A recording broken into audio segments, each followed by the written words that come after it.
The Gucci Guilty series. Whew. Remember this? I wish I had it. Here's the Gucci Guilty Intense, and that's where I stopped. I was like, terrible. This one? What happened here, Gucci? What happened here? First impression coming up. What's going on, YouTube? Fragrance family, how's everybody doing? Hopefully you're doing well this holiday season. Welcome to another first impression on my channel. This time on a Gucci release. Now usually that's not really something to get excited about, but today, you better be wearing big boy pants today because we're talking about Gucci Guilty Absolute. My first impression on this gem. And that's the way I'm going to call this thing. It's a gem. Gucci has been picking up steam in the past couple of years, actually, of finally getting away from terrible releases. I'll be honest, Gucci Guilty Intense, Gucci Guilty crap is crap. I hated the Gucci Guilty series. I hated it. I'm like, I'm not even checking them out anymore. I don't really care. Then they released Gucci Intense Oud, and they got my attention again. And this one, I got high hopes for it. I was looking at the no breakdown. I was looking at reviewers reviewing this stuff, and I was like, this is great. I think this is something I'm going to absolutely love. To note, this is actually the first men's release of the brand under creative director Alessandro Michel, and he wanted to create a new patchouli, which are the words spoken to perfumier Alberto Morales. And Alberto, of course, a all-star perfumier in our game. So I'm not going to speak about the resume. You go take a look at the resume. Pretty solid resume. He wanted to bring, creative director Alessandro wanted to bring the 70s patchouli, but a Gucci patchouli and a modern patchouli. So let's see if this is what he brought to the game. So first and foremost, before I get into that, I want to thank my partner, FragranceX.com. Of course, thank you for this scent. You can purchase Gucci Guilty Absolute. They got multiple sizes now. I got, which size did I get? I got the 90 mil. I think there's a 150. Should have got the 150. Damn it. But I got it on FragranceX.com. You can utilize my code ROBES08. Get a backup bottle of this stuff. I know a lot of fragrance heads have because they know this one. Not too popular in the mainstream, but that's okay. Us frag heads do have different taste than the mainstream sometimes. Again, use my code ROBES08. Don't hesitate. So let's get into my first impression on this one. Of course, this is my scent of the day today. I got it on my skin. Dry down's there, and oh, she's pretty. She's pretty, she's woody, and she's green, and I like that. So let's put an initial spray here. I'm going to let you know about this introduction, but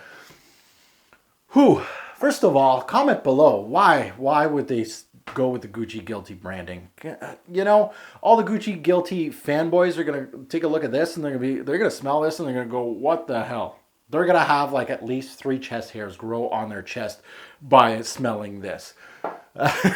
So let's smell this sucker. And it starts off smelling like money. This thing is winning. Oh, man. Oh, it is absolutely beautiful. This is exactly what I want from the House of Gucci. I don't care about the branding. I really don't care. You know, bad branding, bad marketing. To be honest, who cares, though? The juice inside, oh my God, I know it's only marketing, but man, they should have released it away from the Guilty lineup. The rest of that lineup is looking like shit beside this juice. Now, where do I start with this one? Now, I said earlier, patchouli, right? This is more leathery. I think the leather here in this introduction is your pièce de résistance, your centerpiece.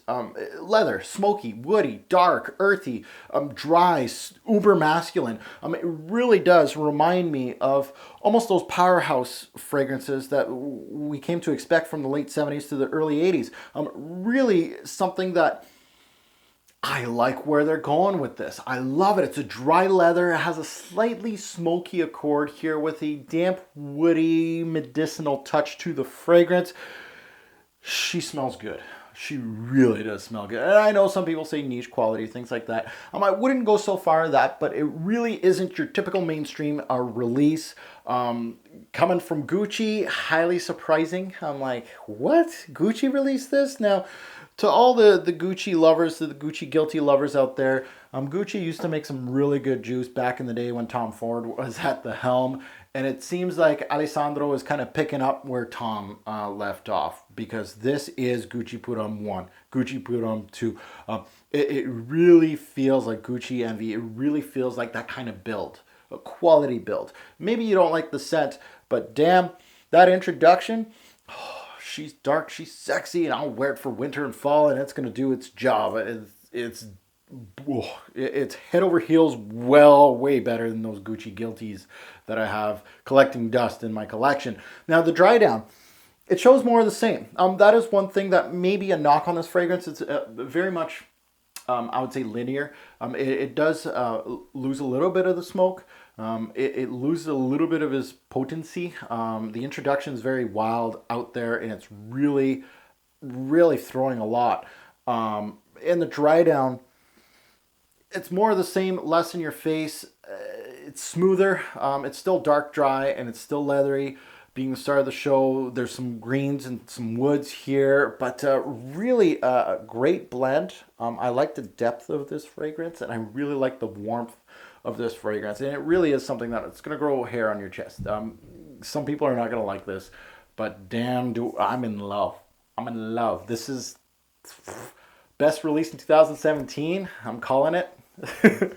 So overall, to the Gucci fragrance lovers that never smelled or experienced the Gucci Prud'homme twins, you're possibly going to hate this release, especially if you're like a big fan of the latest releases from Gucci. You know, Gucci by Gucci, Gucci Guilty series. Man, this is not up your alley. You guys are going to be like, what? And then people like myself are going to be like, oh, finally, Gucci. Finally. Back to old form. I salute this juice. Possibly the best men's designer release in 2017. I'm calling it now. You tell me in the comments below what you think is the best men's release designer in 2017. But for me, I think this is it. I'm hard pressed to look at something else that I've purchased yet. We'll see, but this is a definite winner for me. Absolutely love it. What a great blind buy. I kind of knew when I saw the reactions to people going, oh no, this is so rough, and the people that didn't like it, I was like, yes, that's exactly what I want. Like in their description, they were saying, oh, this is terrible and this is why, and I'm like, that's exactly what I want. So anyway, this is going to be an interesting one. I love to hear the comments below. I'm sure the community is kind of half and half. So I want to hear the ones that love it and the ones that hate it and the reasons why in the comments below. I'd love to hear that. Thanks for watching, guys. Have a good one.